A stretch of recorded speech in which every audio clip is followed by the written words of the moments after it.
Dari Sayyidina Abi Sa'id Al-Khudri radhiyallahu anhu, Rasulullah sallallahu alaihi wasallam, Rasulullah bersabda, "Idza wudi'atil janazatu." Semoga ini jenazah kita nanti. Di saat jenazah itu diletakkan, disiapkan untuk dibawa ke kuburan. Wahtamal hannasu, kemudian dibawa oleh orang-orang ke kubur. Awirijalu, atau dibawa oleh kaum laki-laki, diangkat ke kubur. Ala anakim, di pundak mereka, di leher mereka. Fa in kanat salihatan, jika itu jenazah yang baik, semoga jenazah kita semuanya. Qalat, jenazah tersebut berkata, dan jangan bertanya ngomongnya kayak apa, bukan urusanmu. Mereka berkata, jenazah tersebut berkata, qaddimuni, qaddimuni, cepatkan aku, cepatkan aku.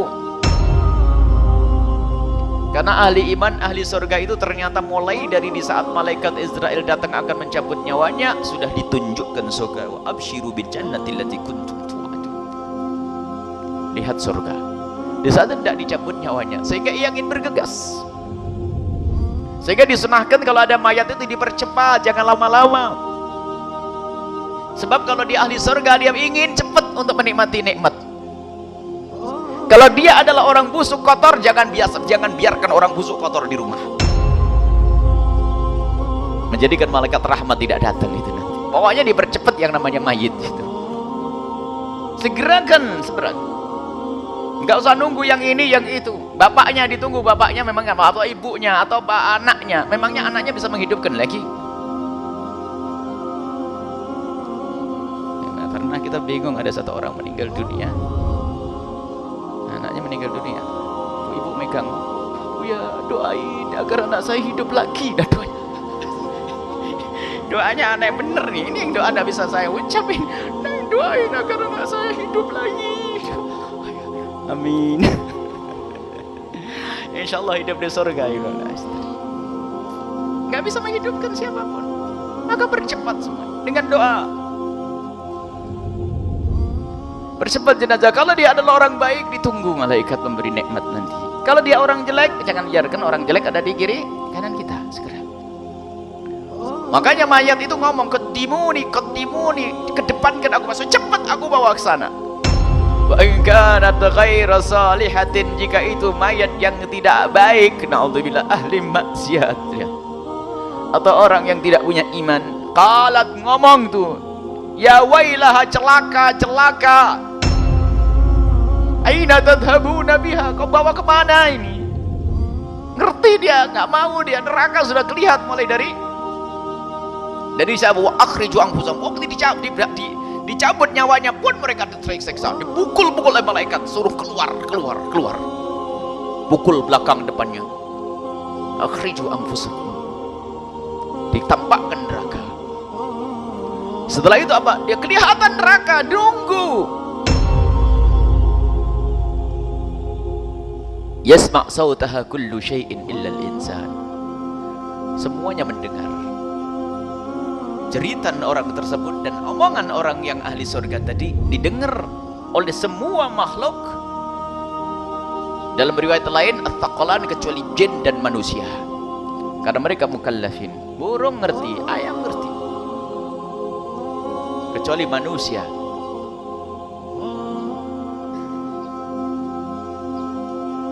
Walau sami'ahu lasa'iqah. Kalau seandainya ada manusia pernah bisa mendengarnya, maka niscaya dia akan pingsan. Begitu mengerikannya suaranya orang yang ketakutan untuk digiring ke neraka jahanam. Nah, maka ketahuilah bahwa kebaikan-kebaikan yang kita lakukan itulah yang akan mempercepat langkah kita. Tapi ada kaidah, kita tidak boleh berprasangka buruk kepada mayat siapapun dia. Apakah mayat jadi hitam, jadi ini, selagi dia ahli Islam, ahli iman, semoga Allah menjadikan dia ahli surga. Ini tugas kita. Adapun masa bunuh diri juga jangan mudah mengatakan orang bunuh diri biarpun terlihat seperti itu. Sebab sekarang kejahatan di mana-mana. Ada orang setelah dibunuh digantung, ada. Ada orang dikasih obat oleh yang lain, ada. Sudahlah, kalau ada orang meninggal dunia, kita doakan. Kalau dia ahli iman, solati. Sejahat apapun dia, was. Solati. Jangan sampai gara-gara dia orang jahat, orang bener, lalu saya nggak mau nyolatin. Gimana ini? Sebab sholat itu kewajibanmu, bukan kewajiban mayat. Mayatnya mah sudah beres, tapi dia ahli Islam, ahli iman. Selagi dia meninggal dalam keadaan Islam dan iman, maka fardu kifayah bagimu. Ada orang nggak tahu dari mana, nggak mau saya. Kenapa? Karena dia punya maksiat, dia orang fasik, atau dia tidak sholat, maka saya tidak mau menyolatinya. Karena dia tidak saya hanya memandikannya. Saya tidak mau sholat. Kenapa? Karena dia tidak sholat. Nabi tidak mengajarkan begitu. Sholat itu kebutuhan kita, karena kewajiban bagi kita. Apakah kita tidak pengen dapatkan giroday di 2 gunung pahala? Di saat menyolati 1 gunung, mengantarkan jenazahnya 2 gunung, terserah tuh mayatnya kayak apa. Tidak perlu pakai ijtihad ini. Tidak boleh ijtihad, jelas lagi, sudah dijelaskan fardu kifayah. Selagi dia adalah terbukti dia Islam menurut akidah yang kau fahami, madhab yang kau mengerti, madhab Imam Syafi'i, bahwasanya dia adalah seorang dianggap Islam. Islam enggak? Islam sudah selesai, solati, kafani, selesai. Oh, dia punya utang, saya tidak mau menyolati orang punya utang. Loh, kenapa? Nabi pernah tidak mau menyolati orang yang tidak punya utang. Nabi bukan tidak mau menyolati secara sesungguhnya. Sebab pada akhirnya Nabi juga menyolati setelah utangnya dibayar. Bukan ente sok jadi Nabi, bukan. Jangan sampai kita semakin prasangka buruk dengan mayit. Ketahuilah waktu sakaratul maut, seorang ahli iman, biarpun di hari kemarin maksiatnya luar biasa, bisa saja merasakan muqaddimah sebelum sakaratul maut, sebelum yughargir, sebelum rohnya di tenggorokan, mungkin diberi Allah sakit untuk membayar dosa-dosanya yang kemarin. Makanya gak usah prasangka buruk dengan mayat. Selesai. Ada orang meninggalnya kelojotan begitu, bukan berarti dia ahli neraka. Bukan urusanmu menilai orang. Karena apa? Mungkin itu akan dihabiskan atau diangkat derajatnya oleh Allah. Bukan berarti ini. Ada sebagian prasangka buruk, kesian kelojotan matanya. Memang orang meninggal, terkagum dengan surga yang dilihatnya, malah menteleng dia. Suudon itu ya nggak boleh, suudon kepada orang mati. Bukan bagian kita. Maka tutup. Makanya kalau kita melihat orang meninggal dunia, harus lidah kita jaga.